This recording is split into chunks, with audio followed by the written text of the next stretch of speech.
क्योंकि वह मौन भाव से एकाग्रचित हो बृहस्पति भगवान की कथा सुनने में लीन थी। जब रानी कुछ न बोली तो वह मन में उदास होकर अपने घर को लौटकर रानी के पास चली आई, जिसने उसे भेजा था, और आकर रानी से कहा कि आपकी बहन तो बड़ी घमंडी है, वह सहायता और बेझड़ क्या देती, उसने तो मुंह से एक बात भी नहीं की। उसे सुनकर रानी ने कहा, यह उसका दोष नहीं है, यह सब अपने बुरे दिन की बात है। जब बुरे दिन आते हैं तब तरण भी पहाड़ बन जाता है और मित्र भी शत्रु हो जाते हैं, तथा कोई भी उस दुख को साथ नहीं देता। इधर तो यह बात हुई।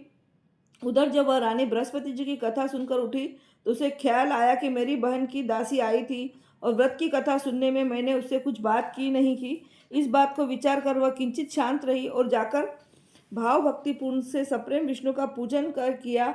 उसने भगवान की पूजा की, विसर्जन कर वह सीधे अपने बहन के घर आई और कहा कि हे बहन, तुम्हारी दासी मेरे पास आई थी, परंतु मैं बृहस्पति का व्रत किए बैठी थी और मौन भाव से कथा सुन रही थी।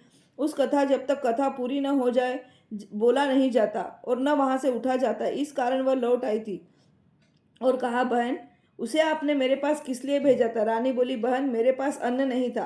तुम तो जानती हो कि इधर हमारे घर की दशा बड़ी शोचनीय है, इसलिए मैंने दासी को तुम्हारे पास 5 सेर बेझड़ लेने को भेजा था, परंतु वह खाली हाथ लौट आई। मैंने सोचा कि तुम किस बात में फंसी होगी जिससे दासी को ही लौटा दिया होगा।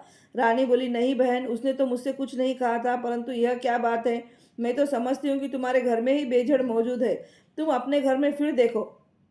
अपनी बहन ने ऐसा कहने पर रानी ने जब घर में जाकर देखा तो बेजड़ से भरा हुआ एक घड़ा मिला। अब तो वह रानी और बांदी बहुत ही खुश है। बांदी ने कहा, हे रानी, यूँ तो भोजन के अभाव में हम लोग नित्य ही व्रत करते हैं, इसलिए मेरी समझ में यह आता है कि यदि हम लोग इनसे यह व्रत विधि और कथा पूछ ले और किया भी करे तो कोई हानि नहीं है। रानी ने कहा, कोई हानि नहीं है। रानी ने कहा कि कोई हानि नहीं है, अवश्य ही पूछ लिया जाए। रानी ने अपनी बहन के समीप बैठकर पूछा कि हे बहन, बृहस्पति के व्रत का क्या विधान है और यह व्रत कैसे किया जाता है? उस धार्मिक रानी ने कहा, बहन, बृहस्पति भगवान की कथा में कोई विशेष झंझट नहीं करना पड़ता, केवल चने की दाल और मुनक्का से विष्णु का केले की जड़ में पूजन करना चाहिए, तथा वहाँ दीप दान भी करे, अर्थात दीपक जलावे। उस दिन पीला भोजन करे और कहानी सुने। ऐसा करने से गुरु बृहस्पति प्रसन्न होते हैं, उनकी प्रसन्नता से अन्न, धन और पुत्र की प्राप्ति होती है तथा मनुष्य की सभी मनोकामनाएं पूर्ण हो जाती है। यह सुनकर उस रानी ने दासी को दोनों को ही निश्चय किया कि बृहस्पति का व्रत अवश्य करेंगे। जब 7 दिन में के बाद बृहस्पति का दिन आया तो उन दोनों ने व्रत किया। तब चना और गुड़ कहाँ मिले, इसके लिए उन्होंने घुड़साल में प्रवेश किया और वहां से जाकर चना और गुड़ बिनकर ले आई और उस चने की दाल बनकर गुड़ सहित जाकर केले की जड़ में विष्णु भगवान की पूजा की। इस प्रकार से उन्होंने व्रत कर लिया, परंतु पीला भोजन कहाँ से प्राप्त हो? बेचारी रानी और दासी दोनों ही बड़ी दुखित हुई, परंतु व्रत के प्रभाव से भगवान बृहस्पति तो बड़े ही प्रसन्न थे, इसलिए थाली में पीला भोजन लिए भगवान स्वयं उपस्थित हुए और दासी को देकर बोले, यह तुम्हें और तुम्हारी रानी को दोनों के लिए है, अब इसी से भोजन करना। दासी प्रसन्न हो भोजन रानी के पास ले गई और सब बातें कहकर भोजन किया। बांदी और रानी दोनों ही बड़ी प्रसन्नता से भोजन किया। फिर तो वह बृहस्पति को व्रत रखती और देवगुरु बृहस्पति के लिए भगवान की विष्णु की पूजा करती। इस पूजा से वह फिर रानी हो गई। उसके घर में ज्यों की त्यों सारी संपदा भर गई और दासी भी बड़ी धनवान हो गई। परंतु ब्रह्मा के लेख और कर्म की रेखा को मिटाना बड़ा कठिन होता है। रानी फिर आलसी हो गई। तब दासी ने कहा, देखो रानी, तुम पहले भी इसी प्रकार आलस्य करती थी, जिससे सब कुछ नष्ट हो गया, परंतु बहुत परिश्रम के बाद तुम्हारे सुदिन लौट आए हैं। अब फिर वही आलस्य न करो। दीन जनों को दान देकर सब पुण्य कर्म करो, भूखों को भोजन और प्यासों को पानी दो, ओसारे बिठाओ, ब्राह्मणों को दान मान सम्मान और भोजन दो। रानी ने फिर खूब सुकर्म किया, उसका यश फैल गया। वह अपने पति राजा के लिए चिंता में पड़ी कि राजा कैसे होंगे। उसने गुरु बृहस्पति से राजा के मिलने की प्रार्थना की। भगवान ने रात्रि में राजा को स्वप्न दिया। राजा प्रातःकाल होते ही अपने देश को चला। मार्ग में उसके बृहस्पति से भेंट हो गई। उन्होंने राजा से अपना व्रत करने को कहा। व्रत में चने की दाल, गुड़ और केले के वृक्ष में भगवान विष्णु की पूजा करने को कहा।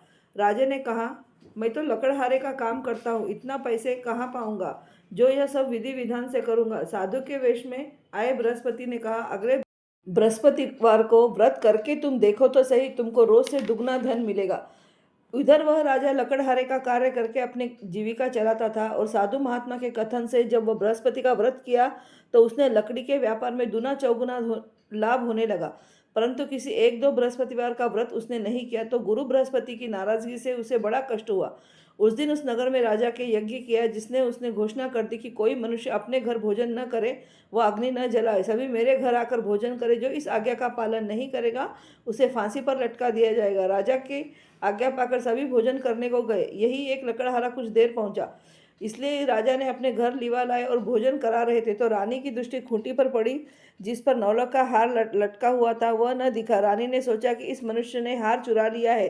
फिर उसी समय उसको जेल खाने में डाल दिया गया। जब राजा ने जेल खाने में गया तो विचार करने लगा कि यह तो न जाने मेरे किस जन्म का दुष्कर्म था जिससे मुझे यह दुख प्राप्त हुआ। उसी समय बृहस्पति जी साधु के वेश में उसके समक्ष आए और कहा कि तुमने बृहस्पति जी का व्रत नहीं किया है, इसी को तुमको यह दुख प्राप्त हुआ है। खैर, अब कल ही बृहस्पतिवार इसी जेल खाने के फाटक पर तुमको पड़ा हुआ 4 पैसा मिलेगा, उसी से तुम व्रत कर लेना। उधर राजा को स्वप्न दिया कि हे राजा, तुमने जिस व्यक्ति को जेल खाने में भेजा है वह सर्वथा निर्दोष है और वह राजा है, उसको छोड़ दो। रानी का हार खूंटी पर है, यदि नहीं छोड़ोगे तो तुम्हारा राज्य नष्ट कर हो जाएगा।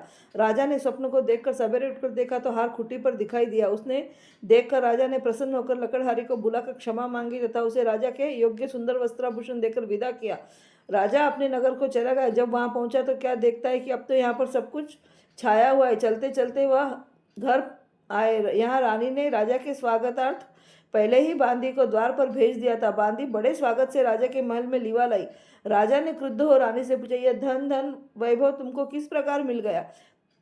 उसने कहा कि यह सब गुरु बृहस्पति